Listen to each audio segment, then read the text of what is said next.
On Parfois réécoute en Afrique, cette partie. on croit à la souveraineté des États et à leur intégrité territoriale. Il y a un coup d'État au Mali, vous ne voulez plus de la France parce que vous ne voulez plus vous battre contre le terrorisme, on s'en va. Comme on dit en bon français, no offense.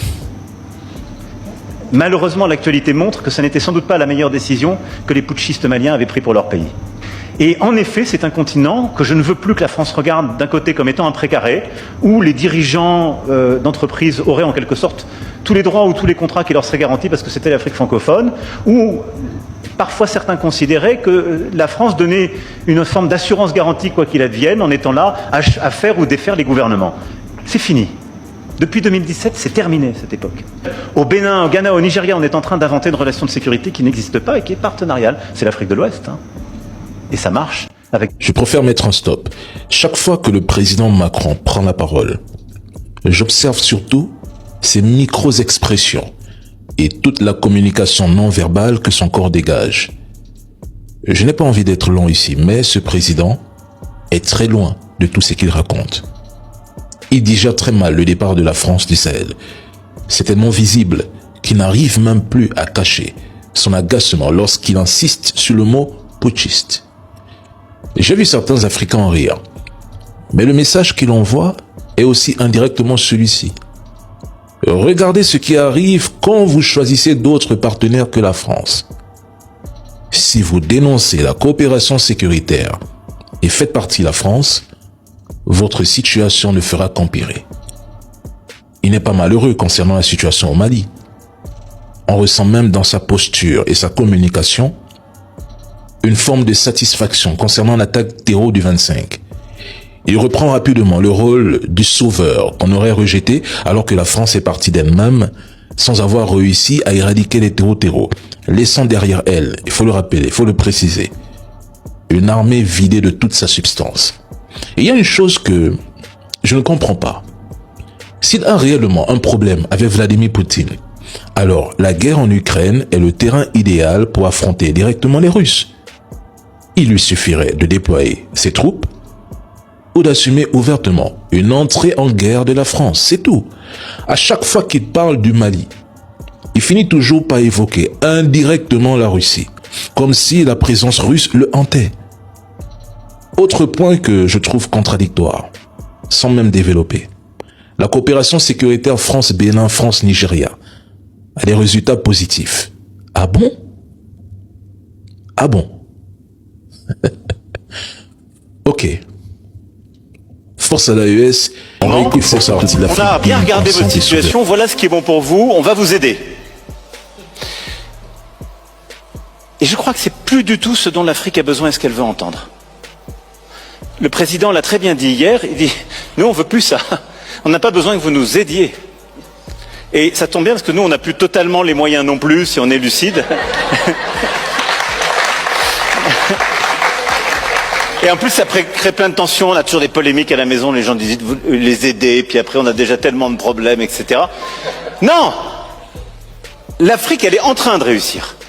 C'est le continent le plus jeune au monde. C'est le continent qui a le plus de croissance au monde. Donc juste, l'Afrique, elle a besoin d'investissements pour être plus souveraine, Kate l'a très bien dit. Et nous, on a envie d'être des partenaires d'égal à égal, parce qu'en fait, on a exactement le même combat à mener en Europe. Et en vrai, c'est exactement ça qui se joue.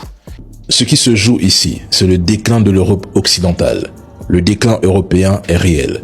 L'Europe vieillit, sa démographie s'effondre, sa dette explose, son industrie se désindustrialise partiellement et sa compétitivité relative baisse face à l'Asie et aux États-Unis. La France n'échappe pas. Endettement massif, dépendance énergétique persistante, perte d'influence au Sahel après les coups de révolution et les expulsions au Mali, Burkina, Niger. Paris pivote vers l'Afrique de l'Est et anglophone parce que le précaré francophone traditionnel craque. Ils ont perdu leur influence. Cessez de voir l'Europe occidentale comme une destination de rêve. La population souffre. Le chômage augmente. La France et plusieurs pays européens ont besoin de ressources stratégiques, c'est même critique. Tandis que l'Afrique possède d'immenses richesses que non pas. Il n'y aura aucun partenariat d'égal à égal, il le sait. C'est juste du marketing diplomatique classique d'un président en fin de mandat. La France-Afrique historique a eu des effets toxiques. Le recul français dans le Sahel montre que ce modèle est mort et enterré. Ne vous fiez pas aux promesses d'un président sortant.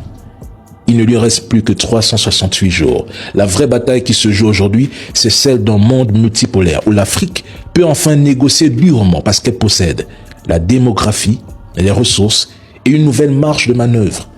Il y a la Chine, les BRICS et d'autres puissances qui rebattent les cartes. Et les dirigeants africains le savent très bien. Le président Macron fait surtout de la communication, mais l'époque où l'Occident dictait seul les règles est terminée. Ce sont avant tout les crises subies par Paris au Sahel, les rejets populaires, les échecs militaires, l'humiliation diplomatique ainsi que la perte d'influence et de marché dans son ancien précaré qui ont accéléré cette dynamique menant au sommet Afrique-France au Kenya. La France cherche surtout à reprendre pied avant que d'autres puissances ne verrouillent définitivement le continent. Mais la France n'est plus seule. La Chine, les États-Unis, la Russie, la Turquie, les pays du Golfe, l'Espagne, l'Allemagne et même les grandes multinationales se disputent désormais les minerais, les données numériques, la coopération sécuritaire, les routes commerciales africaines et les infrastructures.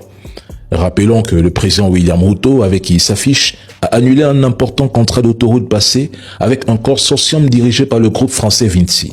D'un montant de 1,5 milliard de dollars, ce projet d'agrandissement de l'autoroute avait été signé sous l'ancien président kenyan.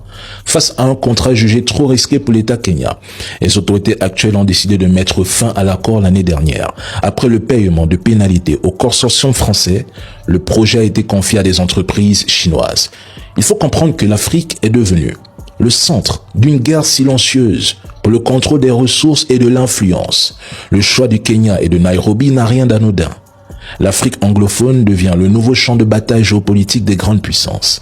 Là-bas, les résistances historiques contre la France sont moins fortes. Les marchés sont plus ouverts et les secteurs stratégiques, fintech, énergie numérique, connaissent une croissance explosive. Paris ne change pas réellement de logique ni de visage. Elle change simplement de porte d'entrée pour tenter de préserver une influence économique politique plus discrète, mais toujours profonde.